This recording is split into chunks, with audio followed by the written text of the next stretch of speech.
उत्तर प्रदेश का चुनाव सभी राज्यों से ज्यादा दिलचस्प है। यहाँ पर 403 विधानसभा पर सभी पार्टियां एड़ी चोटी का जोर लगा देती हैं। जितने दांव आते हैं वो सभी इस चुनाव को जीतने के लिए खेल देती हैं। वही आलम देखने को मिल रहा है बाराबंकी में, जहां पर 27 फरवरी यानी कि 5वें चरण में मतदान होगा। बाराबंकी के हिंदू नेता जो अपने बयानों से हमेशा सुर्खियों में बने रहते हैं, उन्होंने फिर एक बार बाराबंकी के शिवाजीपुरम में आयोजित एक नुक्कड़ सभा में सेना से लेकर गंगा यमुना की तहजीब और हिजाब के मुद्दे पर कुछ ऐसा बोल दिया जिसे सुनकर आप सब चौंक जाएंगे। तो चलिए आपको सुनवाते हैं बाराबंकी के पूर्व चेयरमैन रंजीत बहादुर श्रीवास्तव का नींद उड़ा देने वाला ये बयान। सत्ता यहाँ पर कभी अंग्रेजों की भी थी और सेना भी थी,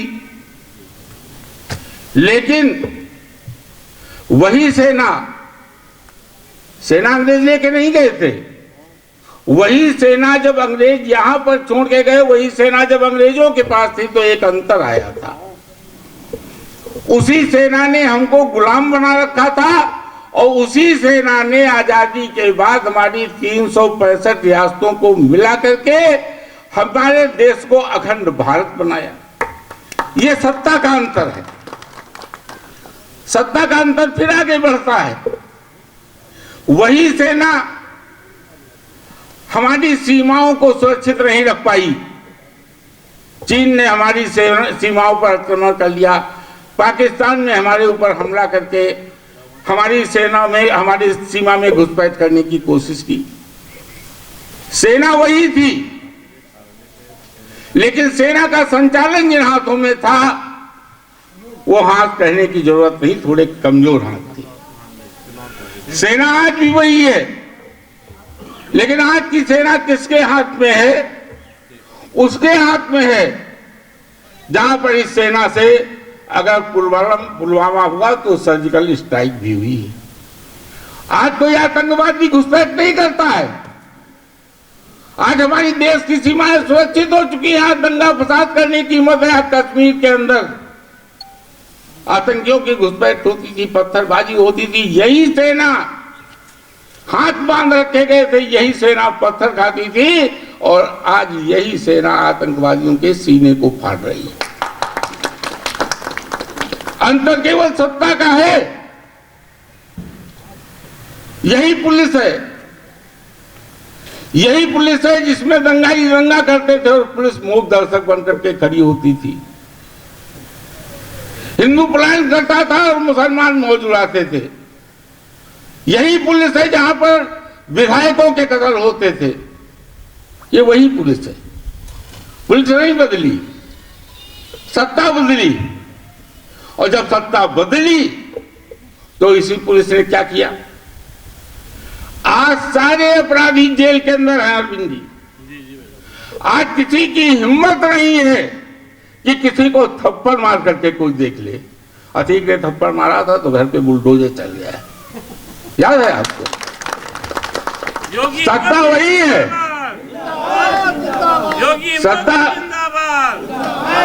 सत्ता वही है। सत्ता वही नहीं है, पुलिस वही है। सत्ता बदल गई,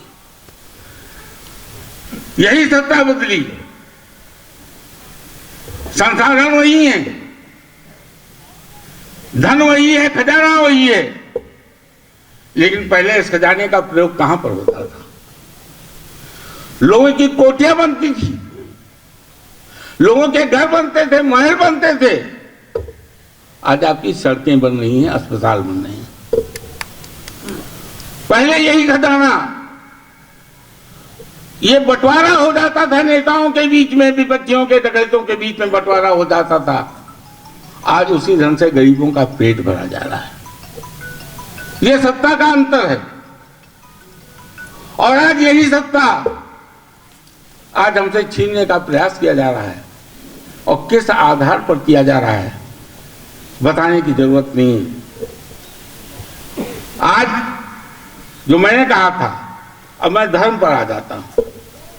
आज धार्मिक आधार पर कौन लोग ये सत्ता हमारे हाथ से छीनना चाहते हैं और हमारे हाथ से नहीं, जनता के हाथ से छीनना चाहते हैं। आज जिनका भला हो रहा है, ये कौन लोग हैं? ये वही लोग हैं, हमारे नेता मोदी भी कहते हैं, योगी भी कहते हैं, ये लुटेरों का एक गिरोह है। ये लुटेरे इनका गिरोह है और मिले किसके साथ हैं? जो विदेशी लुटेरे आए थे, जिनका लूट का पेशा ही रहा है, ये उनके साथ मिलकर के आपके यहां से सत्ता छीनना चाहते हैं। ये धर्म युद्ध हो गया है। मैंने एक सभी मीटिंग में कहा है इस बात को। महाभारत का युद्ध हुआ था, दो कारण थे। एक अधर्म से धर्म को सत्ता लेनी थी, हत्यानी थी, और दूसरे नारी जात के अपमान का बदला लेना था। द्रौपदी का अपमान हुआ था। आज भी परिस्थितियां वही हैं। आज धर्म का राज्य है, अधर्म हमसे सत्ता छीनना चाहता है। उस समय द्रौपदी का अपमान हुआ था, आज भारत मां का अपमान हो रहा है। परिस्थितियां वही हैं।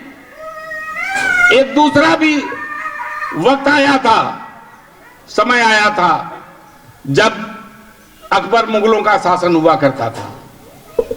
महाराणा प्रताप अकबर से लड़ रहे थे और हमारे इस देश के तमाम जयचंद अकबर के साथ में खड़े हुए थे। हल्दी घाटी हो रही थी, राणा प्रताप लड़ रहे थे और तमाम राजा और यहाँ की तमाम जनता अपने जगहों पर काम कर रही थी। राणा प्रताप का साथ देने वाला कोल बिलों को लेकर के लड़ाई लड़ रहे थे, कोई साथ देने वाला नहीं था।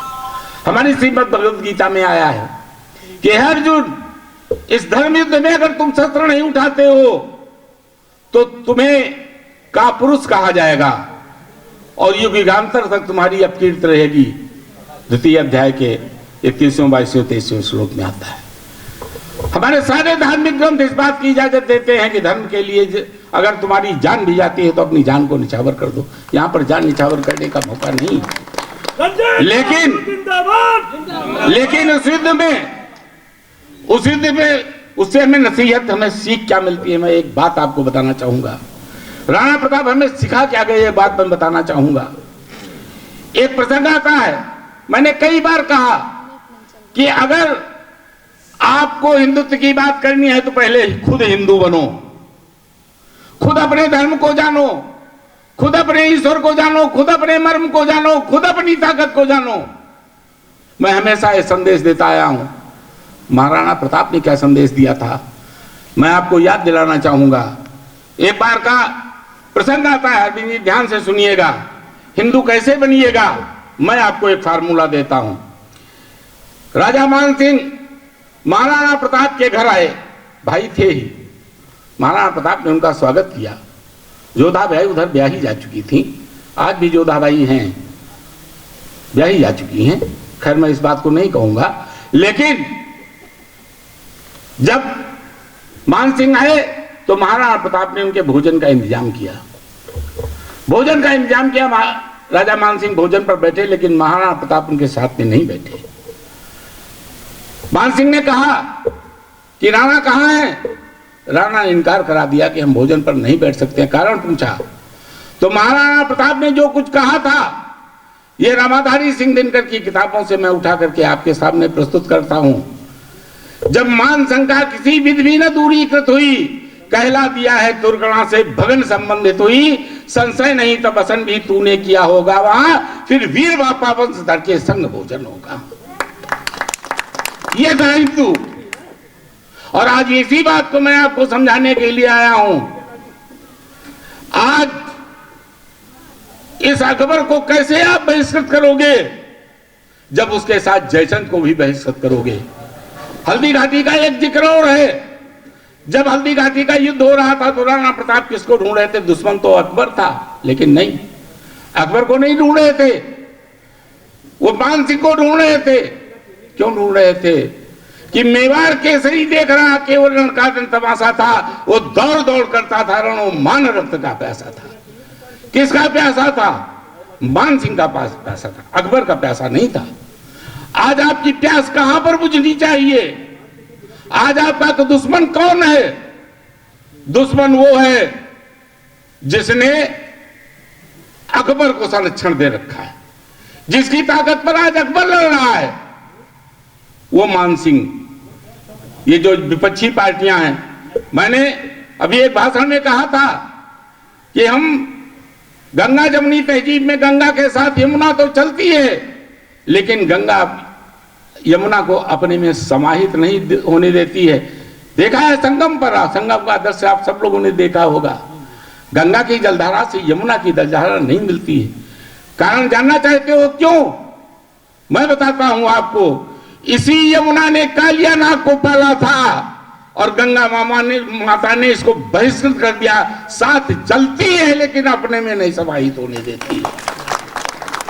आज की तारीख में क्या फर्ज है, क्या कर्तव्य है आपका, इसको जानने की कोशिश करिएगा।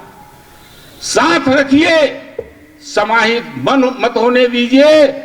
और जिन लोगों ने इन कालिया नागों को अपने में समाहित कर रखा है, अपने गर्भ में पाल रखा है, जिस तरह से यमुना को गंगा माता ने अपना दुश्मन मान करके अपने साथ तो चलने दिया, समाहित नहीं होने दिया है, ऐसे लोगों को अपने में समाहित मत होने दीजिए। बहिष्कार कर दीजिए इस चुनाव के अंदर। उसी दिन आपके देश की ये गरिमा बचेगी, उसी दिन आपका ये धर्म बचेगा। ये कर्तव्य है आपका। धर्म की बात पर कहते हैं कि आप लोग धर्म की राजनीति करते हो। क्यों नहीं करेंगे धर्म की राजनीति? क्यों नहीं करेंगे धर्म की राजनीति? संविधान का नाम दे करके आज तुम बच्चों को हिजाब और बुर्के में स्कूलों में भेजना चाहते हो और हमसे कहते हो हम धर्म की राजनीति न करें। हमारे बच्चे फिर नहीं कुछ करेंगे। धर्म की ही राजनीति है। गंगा यमुना को अपने अंदर समाहित क्यों नहीं करने देती, ये बात शायद ही किसी को पता होगी, पर आज हिंदू नेता के इस बयान से सबको पता चल गया होगा। हिजाब के मुद्दे पर उन्होंने जो भी कहा, उसे सुनकर आपके मन में बहुत सारे सवाल उछल कूद मचा रहे होंगे। तो कमेंट बॉक्स में जाइए और अपने सवालों की गंगा को उड़ेल दीजिए। Bureau report, M news. सवाल सत्ता से कीजिए, विपक्ष से नहीं।